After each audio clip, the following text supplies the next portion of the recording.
Merci Madame la Présidente.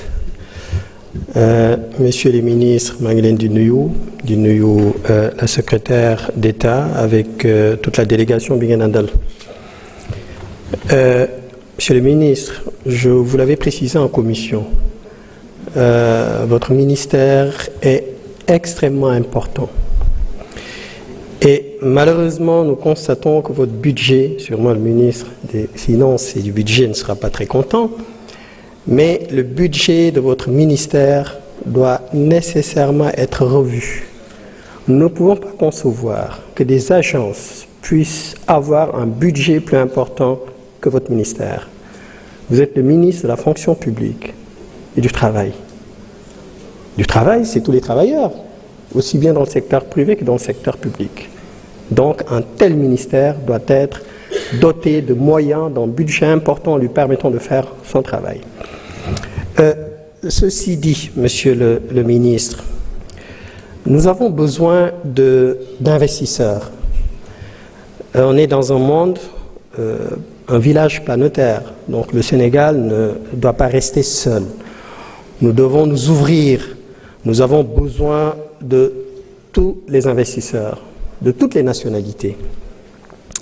Toutefois, il est important de préciser que nos nouveaux partenaires, on doit revoir nos relations avec eux, ou bien on doit les sensibiliser pour qu'ils respectent nos concitoyens.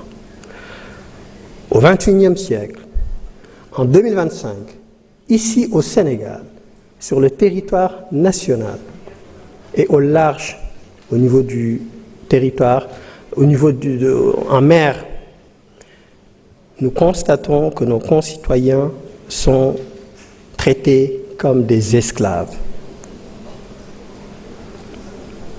Et je pense que c'est inadmissible. Je vous en avais déjà fait part. Je vous en avais à nouveau parlé en commission. Nous ne pouvons pas accepter que des entreprises étrangères viennent au Sénégal pour investir, ce qui est une très bonne chose, mais qu'ils ne veulent pas respecter le droit du travail sénégalais. Pas loin, aux Almadies, dans le BTP, ce n'est pas quelque chose qu'on m'a raconté, je suis allé voir sur le terrain. Des entreprises chinoises dans le BTP maltraitent nos concitoyens. Ils font travailler des Sénégalais sans contrat.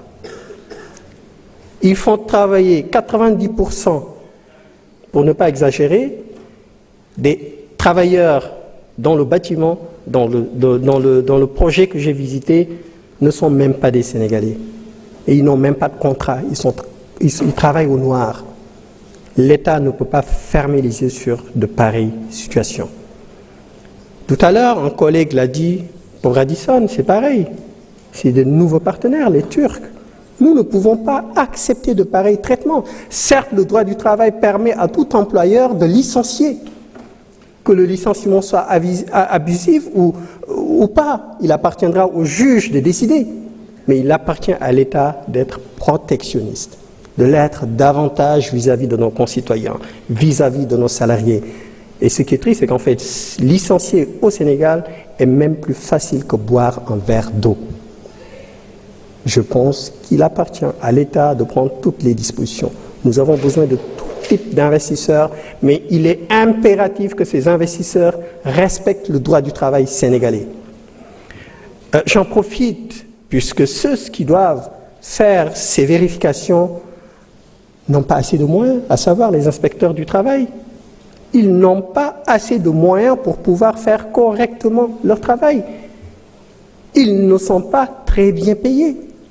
Et ce qui fait, d'après les clichés, si tant est que ce soit vrai, on considère que c'est l'un des corps les plus corruptogènes de l'administration.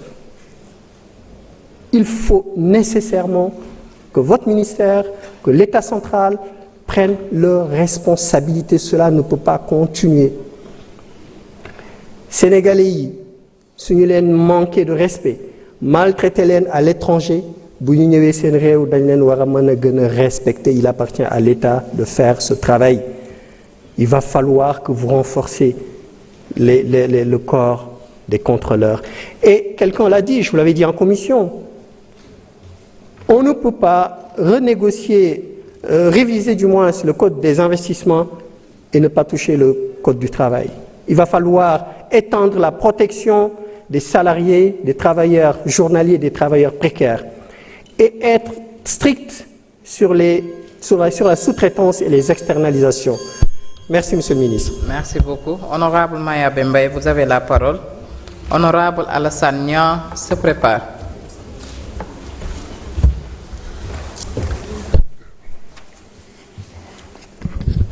A'udhu billahi minash shaitanir rajim. Bismillahir rahmanir rahim. Wa salam ala rasulillah. Madame la Présidente, ñu ngi lay nuyu, Messieurs les ministres. Ñu ngi leen nuyu di leen ziar. Point yi ma doon aborder nag une bonne partie nit ñi wax nañ ko ci.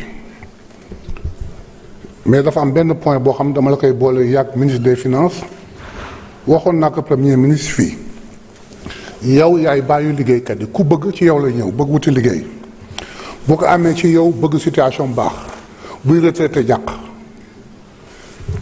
waaw monsieur le ministre des Finances ci revenu yi nga xam ne moom lay am ci suñuy produits yi ci suñuy ressources yi ngeen ni génération bii di ñëw am na loo leen di fàggal pour defaral leen waaw boo toggee añ ba mu jot ba mu doy bala ngay yekkal ku fi newul kii di bëgg dee xiif yekkal ko mooy retraité yi mais subventionné leen IPRES ak Fonds national ngeen jàppale leen ñu dund d'accord naa ngeen yekkal gan gi ñëw alhamdulilah waaye nag kii fi toog yendu fi fanaan fi dëkk fi xëy suba xiif di ko bëgg a rey yekkal ku mu lekk ba pare loolu la leen di ñaan ministre des Finances ngeen jàpp ci.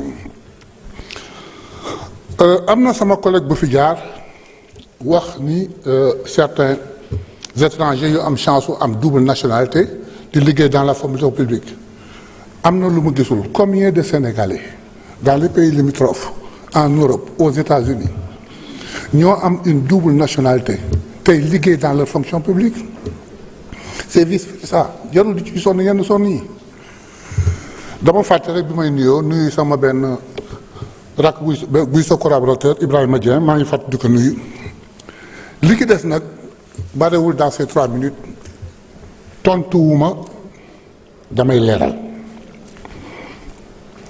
dafa am yu fi xew ci semaine bi waxin bi dafay mel na Sénégal 2024 la door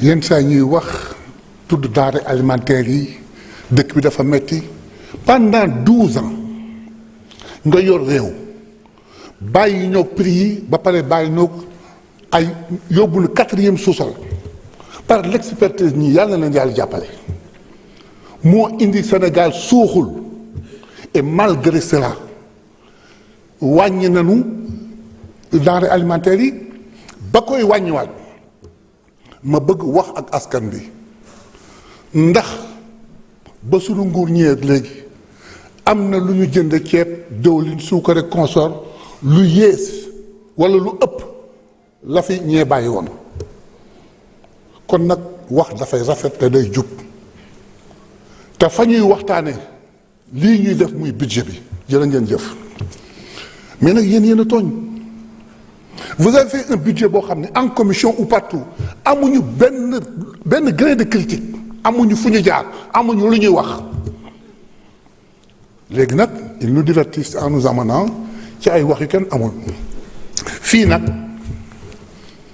lu ne am na fi Ousmane Sonko lu ne yekk nañ ko fi fii ma taxaw nit taxaw na sol grand bu ñëw poñe ko ni ko doo fi waxee dogale nañ ko fii ci hall bi waaye ka ko defoon dootu ko defati lu ne wax ngeen ko seen jamono la woon fii nag nit dina taxaw wax lu ko neex même bu dul dëgg xale yi rus nu parce que ñun ñoo leen téye ñun seen i mag ñaan leen bu leen ko def bu leen ko wax ba tey maa ngi continuer di ñaan mais nag lu ëpp tuuru bis bu ñu arrêté wul dootuñ ñaan xale yi te bu boobaa fii dina mel ne traité der.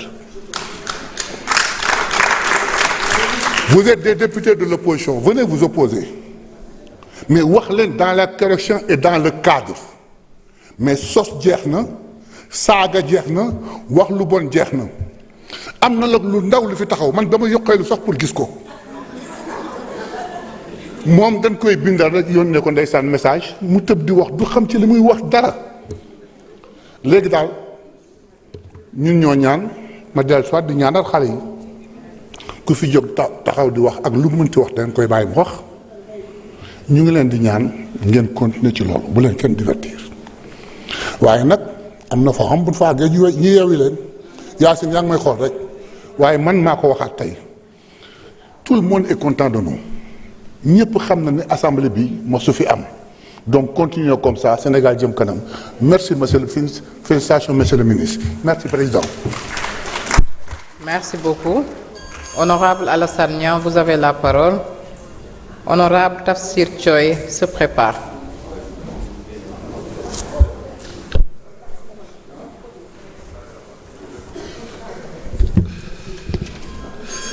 Merci beaucoup, Madame la Présidente. Madame la Présidente.